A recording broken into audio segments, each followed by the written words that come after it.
안녕하세요, 훈쌤입니다. 여러분들 온라인 체육 첫 시간에 배웠던 코로나 예방수칙 잘 지키고 있죠? 여러분들을 빨리 만나길 바랬지만 아쉽게도 개학이 한 주 더 연기됐습니다. 우리 스스로의 건강과 내 주변 사람들의 건강을 위해 앞으로도 코로나 예방수칙 잘 지켜주시길 바랍니다. 그럼 지금부터 훈쌤의 온라인 체육교실 네 번째 시간 저글링에 이어 소프트 다트 1차 시 수업을 진행하도록 하겠습니다. 소프트 다트 온라인 수업은 총 3차 시로 이루어집니다. 오늘은 선생님과 함께 다트의 기원과 소프트 다트가 어떤 스포츠인지 배워보는 시간을 갖도록 하겠습니다. 다음 2차 시는 다트의 기본 자세와 다트판 점수를 계산하는 방법, 그리고 3차 시는 다트의 다양한 게임 방법에 대해서 알아보는 시간으로 구성이 됩니다. 여러분들이 오늘 선생님과 함께 1차 시 다트의 기원에 대해 공부하면서 다트에 대한 흥미도 업시키고 중세시대 유럽의 역사도 살짝 엿볼 수 있길 기대해봅니다. 그럼 시작하도록 하겠습니다. 14, 15세기 유럽의 프랑스와 영국은 전쟁이 한창이었습니다. 바로 백년전쟁인데요.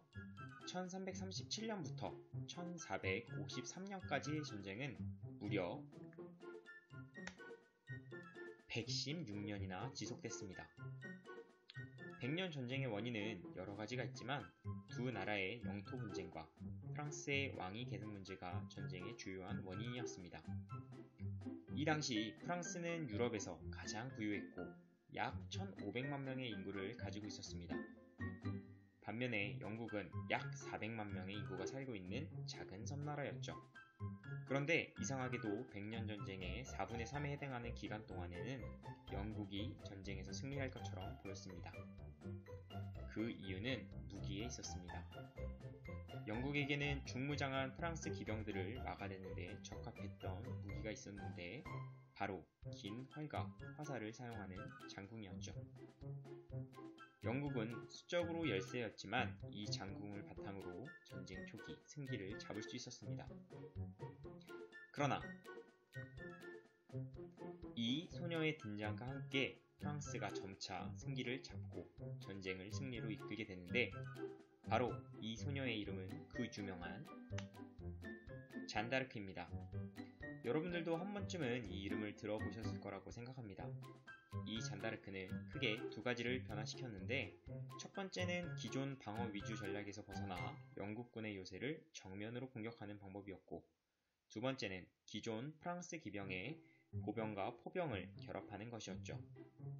이렇게 잔다르크의 진두지휘 하에 프랑스군은 점차 전쟁에서 승기를 잡아가기 시작했고 이어지는 전투의 승리는 곧바로 프랑스 병사들의 사기를 끌어올리는 데 부족함이 없었습니다.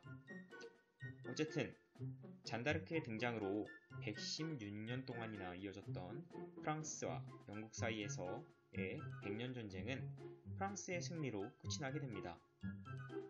이 백년전쟁은 프랑스와 영국이 근대 국가로 도약하는 데 큰 발판이 되게 되는데 특히 영국은 당시 선진국 프랑스와 대등한 전쟁을 벌임으로써 대륙에 대한 열등의식을 탈피하고 프랑스와 함께 서유럽의 지도 세력으로 부상하게 됩니다. 이 100년 전쟁 중에 하나의 놀이가 전쟁으로 지치고 힘든 병사들을 위로해 주었는데요. 그 놀이는 바로 활로 화살을 쏴 빈 포도주 와인통에 던져넣는 우리나라의 전통놀이 중 하나인 투호와 비슷한 형태의 놀이였습니다. 다트와는 다른 형태의 놀이였지만 일정한 표적을 향해 화살을 쏘았다는 점에서 의미가 있다고 할 수 있습니다. 바로 전쟁 중에 여가 시간을 활과 화살로 놀이를 한 것이 다트의 기원이 된 것이죠. 긴 전쟁 후 평화로울 줄 알았던 영국은 다시 한번 30년의 전쟁을 겪게 됩니다. 영국 간의 두 가문 사이의 전쟁이었는데 흰 장미를 가문의 상징으로 하는 요크 가문과 붉은 장미를 상징으로 하는 랑카스터 가문이 벌인 전쟁이라고 해서 우리는 이 전쟁을 장미전쟁이라고 부릅니다. 이 장미전쟁까지 영국은 프랑스와의 전쟁에 이어 무려 146년간 전쟁을 하게 됩니다. 이 길고 길었던 전쟁은 튜더 가문의 헨리 튜더라는 한 사나이에 의해서 끝나게 되었고, 이 사나이는 곧 헨리 7세라는 이름으로 잉글랜드의 국왕이 되었습니다. 이 이후의 시대를 튜더 왕조 시대라고 합니다. 이 튜더 왕조 시기부터 우리가 알고 있는 다트가 본격적으로 등장하게 됩니다. 기나긴 전쟁이 끝나면서 영국에서 무기였던 화살을 짧게 자르고 활 대신 맨손으로 이 부러진 화살을 던지는 형태의 놀이가 등장합니다. 초기에는 이 화살을 빈 와인 뚜껑에 던졌지만 점차 이 통나무도 두껍게 그리고 둥글게 잘라서 사용하게 되었습니다. 자연적으로 시간이 흐르면서 통나무가 마르게 되어 표면에 균열이 생겨 나이트와 어우러지면서 현재의 다트보드와 비슷한 영역들을 가지게 됩니다. 이때부터 득점 방식이 더욱 다트의 재미를 더해주게 되었답니다. 그러나 그 당시만 하더라도 다트보드는 방사 균열과 나이테로 이루어진 천연 목재를 사용하여 나라마다 다른 득점 방식을 가지고 있었습니다. 그렇게 시간이 흘러 1896년 브라이언 검린이라는 영국인이 등장하게 되는데, 이 브라이언 검린은 다트보드에 직접 구분을 할 수 있는 숫자를 표시하고 규칙을 만들어 다트가 현대의 스포츠로 발돋움하는 데 큰 역할을 하게 됩니다. 지금까지 선생님과 함께 다트의 기원에 대해서 공부해봤습니다. 어때요, 여러분? 이렇게 다트의 기원을 알고 나니까 다트에 대한 흥미가 더 높아지지 않았나요? 그럼 지금부터는 소프트 다트에 대해서 선생님과 함께 알아보도록 합시다.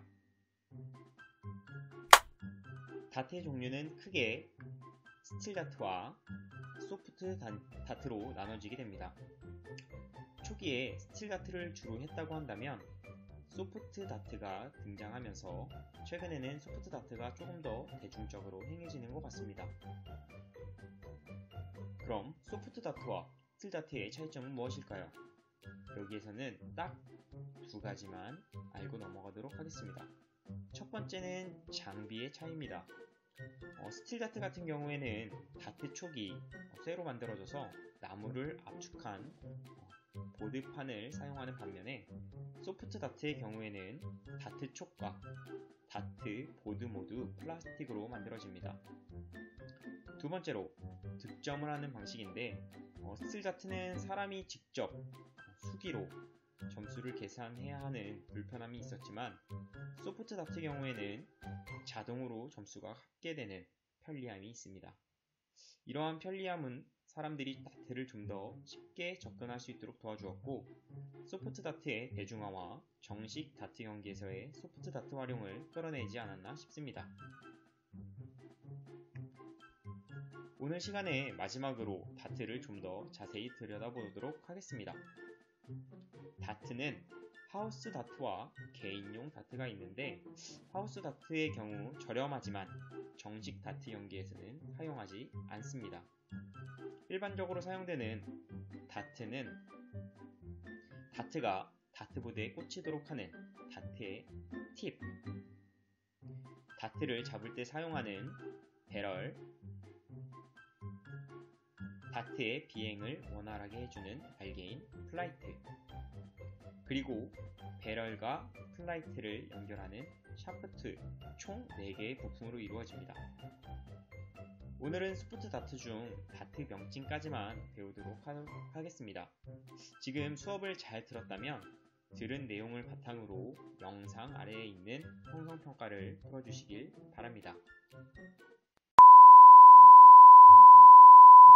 이번 시간에는 이렇게 선생님과 함께 다트의 기원과 소프트 다트에 대해서 공부해봤습니다. 다음 시간에는 소프트 다트 2차 시 다트의 기본 자세와 다트판 점수 계산 방법에 대해 함께 배워보도록 하겠습니다. 우리 그럼 다음 시간에 만나요. 안녕.